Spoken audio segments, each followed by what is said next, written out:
Oui, tout à fait, André. Plus d'une centaine de manifestants attendaient le ministre Yves Bolduc à son arrivée pour le lancement de l'application Carte aux jeunes de la chaire Visage de l'Université du Québec à Chicoutimi. Organisée à la dernière minute par le conseil de la CSN, la manifestation visait à critiquer les mesures d'austérité imposées au cours des dernières semaines par le gouvernement de Philippe Couillard. Plus de 150 manifestants, membres de la CSN, enseignants et étudiants du Cégep de Jonquière se sont réunis lundi matin pour faire entendre leur mécontentement au ministre de l'Éducation, Yves Bolduc.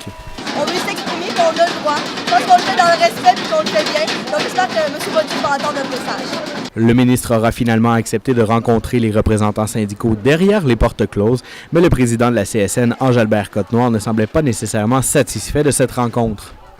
Bien déçu, c'est qu'on s'attend à ça d'une première rencontre, puis ça force de faire de la pression qu'on va avoir des réponses qui ont de l'allure à nos interrogations. Ça ressemblait un peu à un dialogue de sourds, dans le sens que lui, il m'a chanté la chanson qu'on entend du gouvernement, qui est tout le temps en répétition. Le député de Jonquière, Sylvain Gaudreault, qui était aussi présent pour le lancement de l'application Carte aux jeunes, a eu la chance d'échanger quelques mots avec le ministre Yves Bolduc, en plus de livrer ses impressions sur la manifestation qui avait lieu à l'extérieur.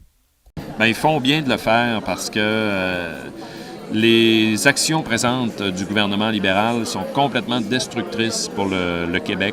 C'est pas parce qu'il est majoritaire qu'il peut faire ce qu'il veut. Alors, il faut toujours qu'un gouvernement soit à l'écoute des citoyens. Maintenant, je pense que le message est clair. De son côté, le ministre de l'Éducation, Yves Bolduc, ne semblait pas étonné outre mesure du comité d'accueil qui l'attendait à son arrivée ce matin. Vous savez, on est dans une période de changement. C'est normal que les gens laissent savoir leurs intérêts. J'ai rencontré des représentants syndicaux qui ont été très respectueux, puis je les ai écoutés. Je vais ramener le message à Québec. Mais on est dans une période de grands changements et ces changements doivent se faire. Même si le ministre Yves Bolduc a accepté de rencontrer les responsables syndicaux ce matin, ces derniers ne semblaient pas pleinement satisfaits de la rencontre. On peut donc s'attendre à d'autres actions et d'autres manifestations au cours des prochaines semaines dans la région. Pierre-Paul Biron, ATM Nouvelles, Saguenay.